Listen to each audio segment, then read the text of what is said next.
आदिती, तुला कसं वाटलं करिअर गायडन्स? चांगले क्लिअर झालं मला. खूप काही गोष्टी होत्या त्या. आणि ओके. माझं पण काही काही पर्सनॅलिटी वगैरे वरती जे वर्क करायला सांगितलं ते ते इट मेक्स सेन्स. मला कळलंय की काय करायला हवं काय नाही. आणि खूप काही गोष्टी होत्या ज्याचे मला असं वाटत होतं पण मला माहिती नव्हतं काय करायला हवंय त्याच्याबद्दल. तर ते क्लिअर झालं तर चांगलंच आहे. Okay, great great. ताई, तुम्हाला कसं वाटलं ओव्हरऑल काउन्सिलिंग? काय फीडबॅक आहे तुमचा? नाही नाही, मला पण चांगलं वाटलं. म्हणजे तुम्ही सगळ्या दृष्टीने बघितलं. म्हणजे तिची कॅपेबिलिटी काय आहे, कॅपॅसिटी काय आहे, तिची आवड कशामध्ये आहे, आणि तिचा ओव्हरऑल नेचर कशी आहे, आणि त्या नेचर आणि कॅपेबिलिटी आणि कॅपॅसिटीची सांगड घालून जे एक असं करिअर ओरिएंटेड ऑप्शन्स दिले ते I think that was wonderful. कारण आर्किटेक्चर ती करत होती पण ते असं हाफ हार्टेडली चालू झालेलं आता सध्या. कारण ती डिझायनिंग फक्त इंटरेस्टेड होती. ती पहिले पण बोलायची की मला फक्त डिझाईन पार्ट आवडतो, बाकीचं मला टेक्निकल अजिबात आवडत नाही आर्किटेक्चर मध्ये. बरोबर. त्यामुळे दिस इज व्हेरी हेल्पफुल की म्हणजे आता इट इज व्हेरी क्लिअर की ती she is made for design only. Great. बरोबर आहे. बरोबर आहे. वेळ भेटत नव्हता तिला, डिझायनिंग पाहिजे होतं, पण एक्झॅक्टली कोणत्या डिझायनिंग मध्ये जायचं हे समजलं नव्हतं. हा, समजत नव्हतं. बरोबर आहे. सर, तुम्हाला कसं वाटतं? सर, तुमचा कसा एक्सपिरियन्स आहे, सर? मी चांगला एक्सपिरियन्स आहे कारण मी आज जॉईन झालो, काल तर नव्हतो.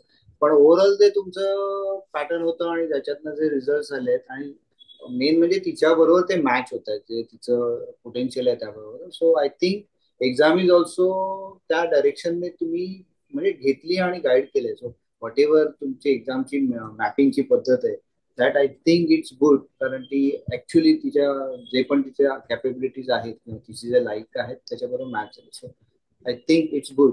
आणि त्याच बेसिसवर मग तुम्ही सजेस्ट केलं, कारण अल्टिमेटली कन्फ्युजन तेच असतं की आपल्याला काय आवडतंय तेच कळत नसतं, बऱ्याच वेळा गोंधळ होतो.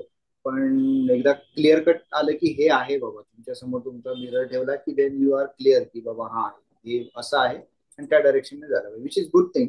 फक्त याच्यात आयक्यू आणि इक्यू असं काही एक्झाम वगैरे ते नसतं ना, हे तुम्ही सगळं बाकी नाही, तिचं. इश्यूचं पण होतं. हा होतं, पण स्टील असं म्हणजे त्याचे मार्क्स असे नव्हते. तुम्ही ओव्हरऑल सगळं हे करून स्टडी करून तिचं त्याप्रमाणे बिहेवियर आणि सगळं करून कॅप्चर केलं ना एक्झाम मध्ये.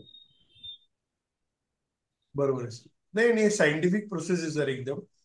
ओके. आणि कॉर्पोरेट मध्ये आता तुम्हाला माहिती आहे, सर, इक्यू जास्त महत्वाचं झालंय. हो हो हो हो. चॅट जीपीटी, गुगलमुळे आयक्यूचा विषयच नाही राहिला आता सर्व. That's true, that's true, that's true. हा. नाही, खरं आहे. त्या दृष्टीने खरंच चांगलं होतं. आणि तिला पण मेन म्हणजे तिचं जे कन्फ्युजन होतं ते निघालं. त्याच्यावर आमचं पण निघालं, बिकॉज कसं गाईड करायचं तिला तेच कळत नव्हतं, बिकॉज सी इज कन्फ्युज. पण बिकम अ थर्ड पर्सन तुम्ही ते व्यवस्थित तिला गाईड करू शकता, विच इज गुड थिंग. त्याच्याबरोबर ते तुमचं ते महत्वाचं आहे, because we are also confuse की थेरपी तर तिची चालू आहे, ती घेते, पण त्याच्यावर आता आम्ही पण, बिकॉज आम्ही पण थोडे फ्रस्ट्रेट झालो की कसं हेल्प करायचं हिला आणि कळत नव्हतं. So we also approach to therapist. त्यांनी पण सांगितलं की as a family therapy we can start. But then again she said की 2 वर्षासाठी झाल्यामुळे ते थोडं क्रॉनिकल झालंय.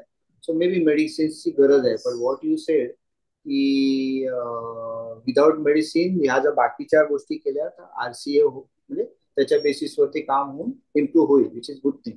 So let's try in that way. हा, आणि हे येस. पण चांगलं होतं तुमचं की आता ब्रेक आहे. सो ब्रेकमध्ये इतर काही नेहमीचं सोडून केलं तर शी विल बी फ्रेश.